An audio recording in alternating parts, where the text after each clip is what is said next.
ask you, the game in St. Louis, was that the most like Kings identity-based game that you guys have played over 60 minutes this year? I think so. We kept them to a lower amount of shots, opportunities as well, and it just felt more our style. Kind of physical, winning a lot more battles, and just kind of limiting their chances. How important is it to start off a trip like this with 2 points and kind of use that game as hopefully a building block to a successful trip and kind of getting the record back where you guys want it? Yeah, that's obviously key. After the first game of the trip, the energy's high and everyone feels a lot better about themselves, and that was a much needed win. So, it feels good, especially heading into today. There's a lot of good teams on this trip as well, so getting the first one off is huge for us. Has it been good for this group to have some of these comeback efforts so early in the season and play so many overtime games early on to get that experience early in the year?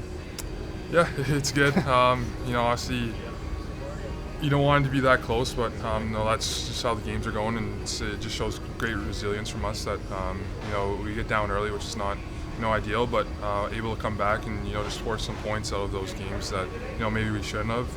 It's big for us, but hopefully we can do it a little bit better. Go ahead.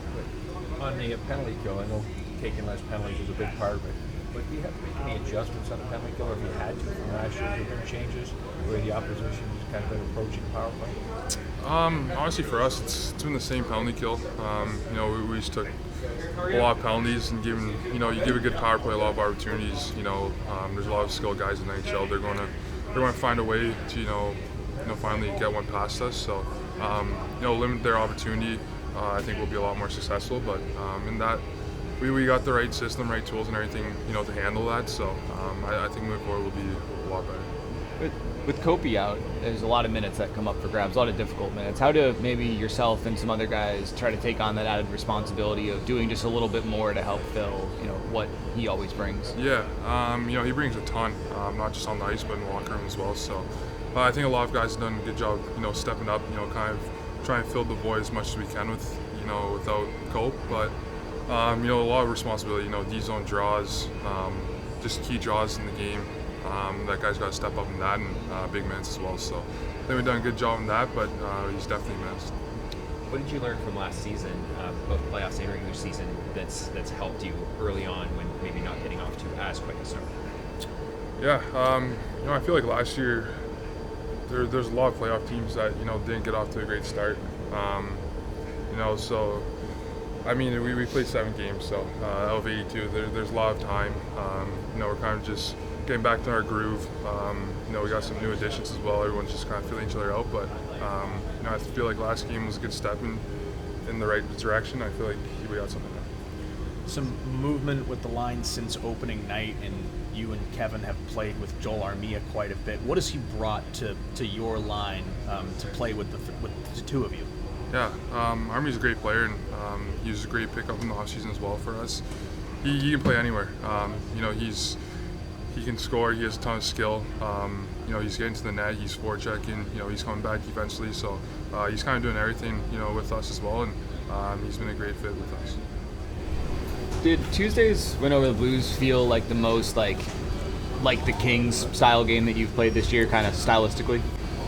Yeah, for sure. Probably the full 60. I feel like there's been a lot of games where we played really well, but then there's been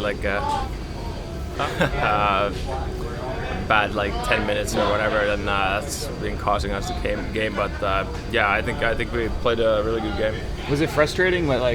Jimmy kind of called it the big moments in the game have kind of gone against you, even when you've had those long stretches. Was it frustrating to feel like you guys are playing pretty well, but those moments are just deciding the games early? Yeah, it is frustrating, obviously, and but I feel like we've managed well to not kind of let the team spirit go down on that, and keep our focus always on the next game and in the future. So, yeah.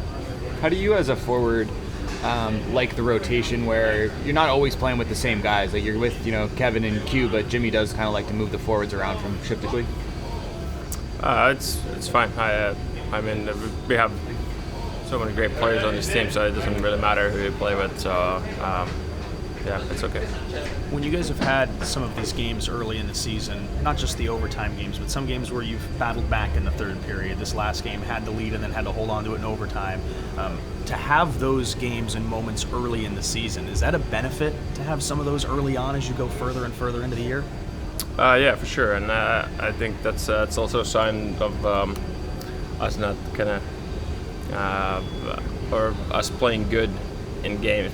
I feel like we just haven't been scoring that much from the chances we had. So, but like eventually, if you keep playing and grinding it out, so it will come for sure. So, but yeah, it's a good thing to have those bounce backs.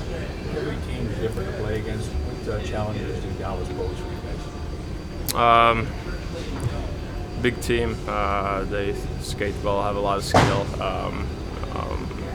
Yeah, they're just a good team every year going into the playoffs, and yeah, it's going to be a good game for sure. I'm sure you've seen the work that Corey Perry's put in over the last few weeks to get back. How nice is it to finally see him get the reward and get to join the group? No, it's great. I feel like I kind of recovered from the injury way faster than I first thought. But yeah, it's awesome to have him back on the ice and with the team.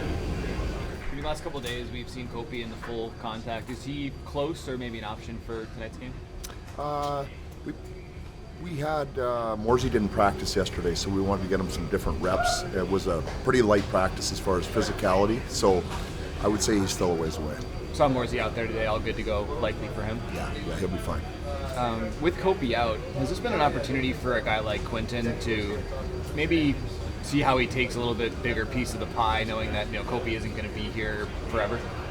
I really don't look at it like that. I think with Kopi out, we need everybody to take a little bit piece of the pie. So that's 18, 19 minutes a night that's getting distributed in different ways. I don't think Q's ice time or role has increased, but I do think as a group we've had to do just a little bit more without him.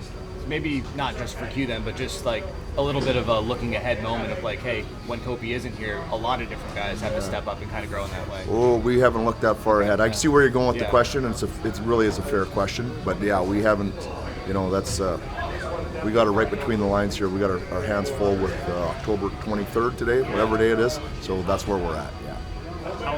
CC and Dumoulin, how have you seen them adjusting to, just a few games in so far, but what's that adjustment been like for each of them? What have you seen so far? Yeah, I think they're on the upswing, both of them.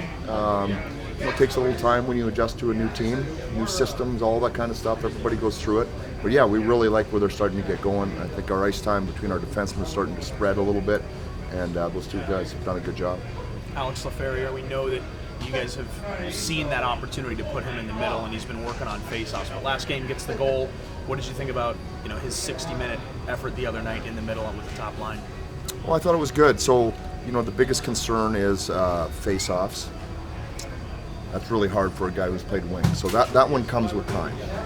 The next concern is, can you play in your own end, which is a difficult task. And what he does very well. He's good down low. We haven't seen him. He had one little mistake last game, and he was able to clean it up with a shot block. So once you can trust him in those areas, Laff's a good player. He's strong in his skates. He can skate. I thought it was good for his confidence just to get a goal. He hasn't been as dangerous offensively this year as we know him to be.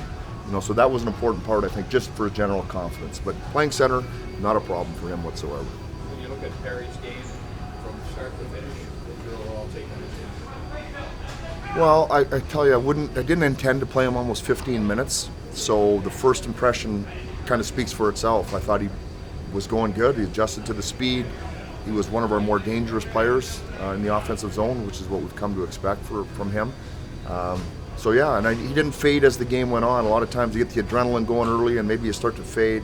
He didn't do that. We'll see now, the first game was usually the easiest.